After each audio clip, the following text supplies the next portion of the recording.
उत्तराखंड के पहाड़ी इलाकों में रोहिंग्या मुसलमानों की घुसपैठ तेजी से बढ़ रही है।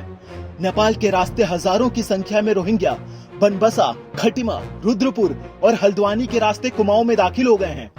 रोहिंग्या मुसलमानों की घुसपैठ केवल कुमाऊं ही नहीं, धीरे धीरे गढ़वाल के इलाकों में भी हो रही है। शुरुआत में मैदान इलाकों के बाद रोहिंग्या मुसलमान पहाड़ों पर भी काफी मात्रा में दिखाई दे रहे हैं। उत्तराखंड के पहाड़ी क्षेत्रों में पिछले कुछ समय में चोरी जैसी घटनाएं बढ़ने लगी हैं। स्थानीय लोगों की माने तो इन आपराधिक घटनाओं में रोहिंग्या मुसलमानों का हाथ हो सकता है।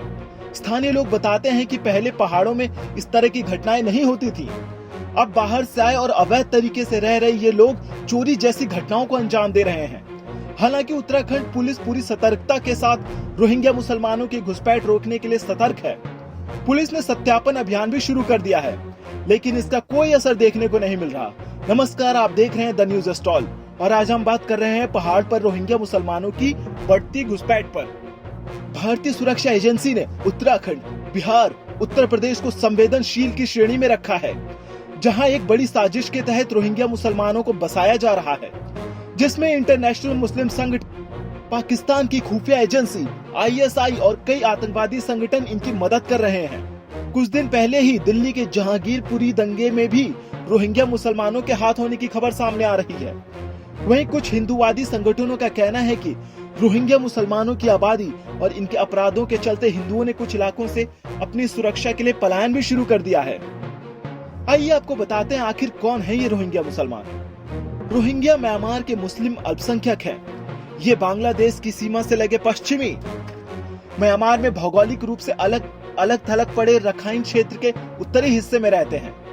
रोहिंग्या म्यांमार के बहुसंख्यक बौद्ध समुदाय से जातीय, भाषाई और धार्मिक रूप से अलग हैं। रखाइन म्यांमार का सबसे कम विकसित क्षेत्र है। इसमें 78% से ज्यादा परिवार गरीबी रेखा से नीचे रहते हैं और लगभग 11 लाख रोहिंग्या म्यांमार के रखाइन क्षेत्र में रहते हैं। आखिर म्यांमार रोहिंग्या मुसलमानों को मान्यता क्यों नहीं देता? दरअसल म्यांमार का मानना है कि ये रोहिंग्या मुसलमान भारत और बांग्लादेश के अवैध प्रवासी हैं, इसीलिए वो इन्हें अपने यहाँ का नागरिक नहीं मानता है।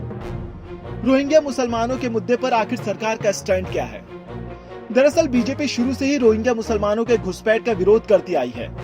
जब वो शासन में आई तो NRC लेकर आई, जिसके तहत बाहरी लोगों को यहाँ से वापस भेजा जा सके, लेकिन सरकार अभी इसमें नाकाम ही साबित हुई है। रोहिंग्या मुसलमानों की घुसपैठ लगातार बढ़ रही है। नेपाल और बांग्लादेश के रास्ते रोहिंग्या देश में आसानी से दाखिल हो रहे हैं। ऐसे में सवाल उठता है कि क्या इन दोनों देशों के बॉर्डर पर सरकार ने क्या कोई ऐसे नियम नहीं बनाए हैं जिससे रोहिंग्या मुसलमानों की पहचान की जा सके या उन्हें रोका जा सके? यहाँ तक कि प्रशासन की सह में कई बिचौलिए रोहिंग्या मुसलमानों से चंद पैसे लेकर उनकी मदद कर रहे हैं। धीरे धीरे रोहिंग्या मुसलमान वायरस की तरह पूरे देश में फैल रहे हैं। अगर जल्द ही रोहिंग्या मुसलमानों की घुसपैठ को नहीं रोकी गई तो ये देश की सुरक्षा के लिए खतरा पैदा कर सकते हैं। आप कमेंट करके बताएं कि आपके आसपास रोहिंग्या मुसलमानों की घुसपैठ और इनके अपराधों की क्या स्थिति है।